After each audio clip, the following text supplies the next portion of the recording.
We went on a road trip from Florida to Colorado, and a lot of our friends were asking about where we stayed and how we found free camping along the way. So we are going to show some cool places to stop and beautiful views to be seen all the way from Florida to Colorado.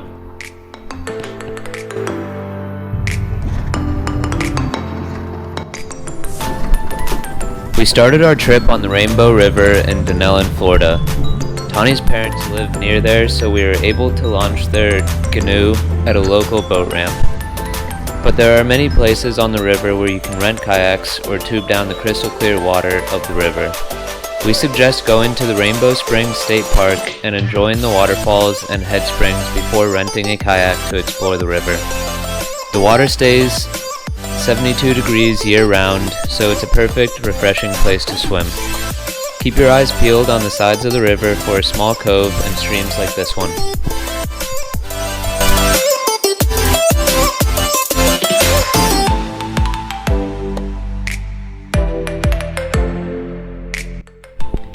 Our next stop along the path to Colorado was the Walls of Jericho in Alabama. This was a 550-mile drive from Interlaaken, Florida, and took us 9.5 to 10 hours to get there, with making food and bathroom stops along the way. This camping area was a free primitive camping ground with porta potties in the main parking area, but there was a short walk to the camping area from the parking lot, so come prepared. We had the whole camping area north of the main parking lot to ourselves. This spot was quiet and had lush greenery with a beautiful view of the mountains in the far distance. Because of the lush environment, we'd recommend that you bring your own dry firewood if a campfire is on your to-do list.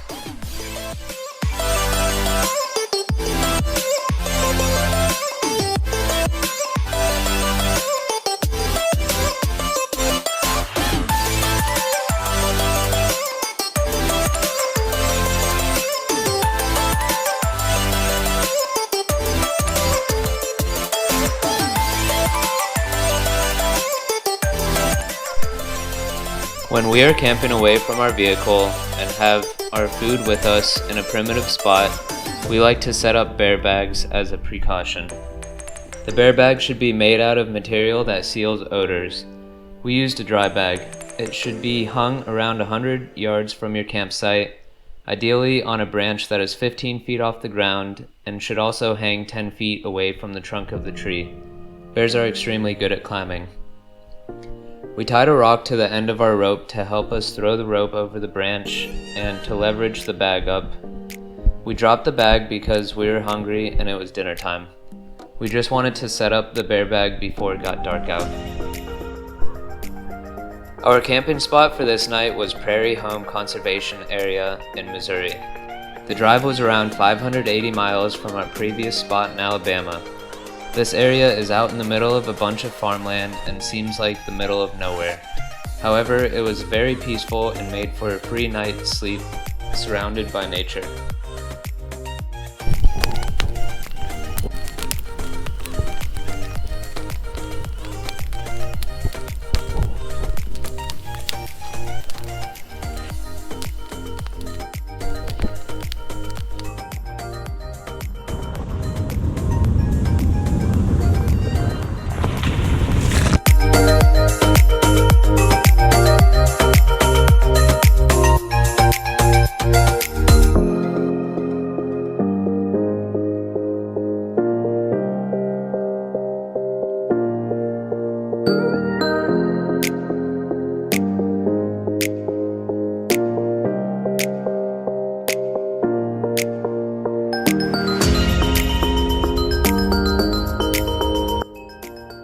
Next along the journey, we stopped at Wilson State Park in Kansas. This was a beautiful park with a big lake, and there were many people fishing as well as tubing on this lake. And we got to enjoy a perfect sunset that night.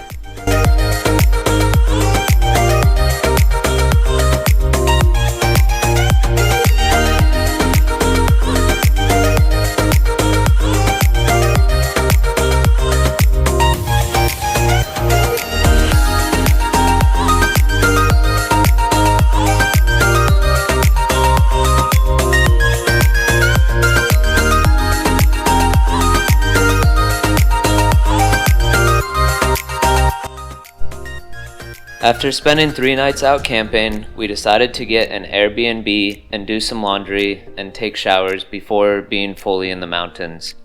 We stopped in a little cabin in Gypsum, Colorado at just over 6,000 feet elevation. Here we enjoyed cooking on a grill, mountain views, and allowed our body to adjust to the higher altitudes.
This was our first campsite in Colorado, just under Mount Elbert in Pike and San Isabel National Forest. Here we continued to adjust to the higher altitude at 10,000 feet and hiked a couple of miles through the pines and found a large lake while doing so. The views here were breathtaking, and being surrounded by some of the tallest mountains in Colorado was surreal.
Here you can see footage of Dexter's cabin, which was built in the late 1800s.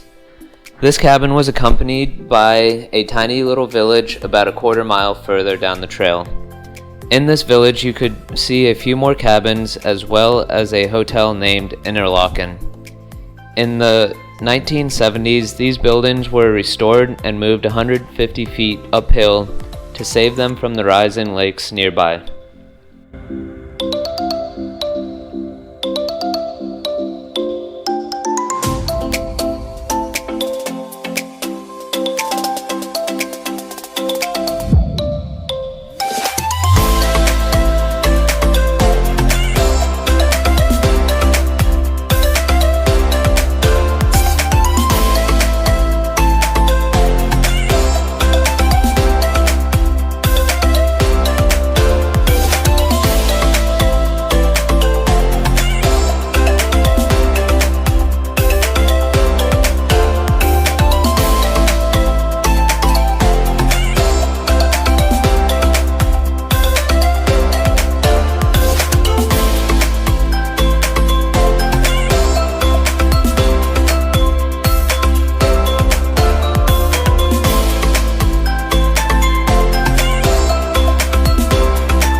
We finally felt like we were adjusted to the elevation and ready for a more intense hike the next day. We chose Hope's Path because it was smaller than some of the other 14,000 foot mountains, which were still very covered in snow. We still made it through some of the more shallow patches of the snow and hiked about 4.5 miles in when we realized we couldn't continue the trail anymore due to the height of the snow.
So instead, we found a cool rocky area off the path that had great views of the surrounding mountains at an elevation of a little over 11,000 feet.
We then parted ways with the Twin Lakes area and made a beautiful drive to Pagosa Springs. We highly recommend visiting this area, and if you can, take the drive from Twin Lakes to Pagosa. It was absolutely stunning. It was surrounded by all different forms and colors of mountains from all sides.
Our next spot was a primitive camping area 30 minutes down a dirt road to a place in the San Juan National Forest that has spots right next to the San Juan River.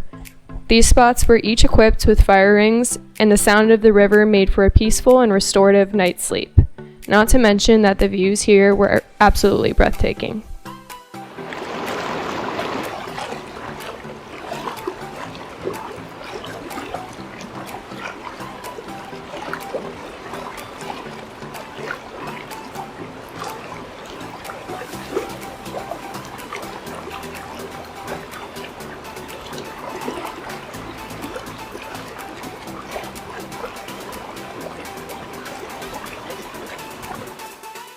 On our last full day in Colorado, we decided to make the hike to Rainbow Hot Springs following the Rainbow Trail in Pagosa Springs.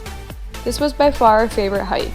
It was very challenging as a lot of it was uphill on the way out there, and we had to cross through some streams and parts of the river. But it is completely doable with a little willpower. Just make sure to be careful as there are some steep drop-offs along the side of some narrow areas of the path.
At one point, we had to shimmy between a tree and the side of a cliff to cross a deep groove that was created by avalanches and almost blocked us from seeing where the trail continued. Once we crossed this area, though, we took the trail to the left and followed it down to our first warm springs.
The trail will lead you right to these warm springs, but don't let them fool you. There are better ones down by the river below.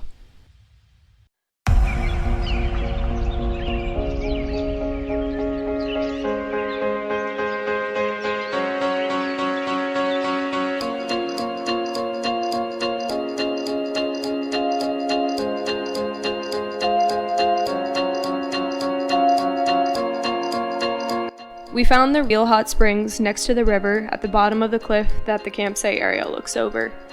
If you keep walking past the campsite by the edge of the cliff, you can find a path that will U-turn you down to ground level and the hot springs. We show the path that we found on the way back up to the trail after we enjoyed our soak. This spring was so worth the over 6-mile hike we made to get there. It had hot water flowing into it from the rocks above and was about 90 degrees Fahrenheit. We got to soak down here for about an hour and enjoy the gorgeous views of the river and mountains while doing so.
We drove through New Mexico to get to our next destination near Dallas, Texas, where we stayed for a few nights visiting with family. We didn't make any additional camping stops after this because they were still closed in Texas, so we made the rest of our trip home all in one day's drive from Dallas back to Denellen.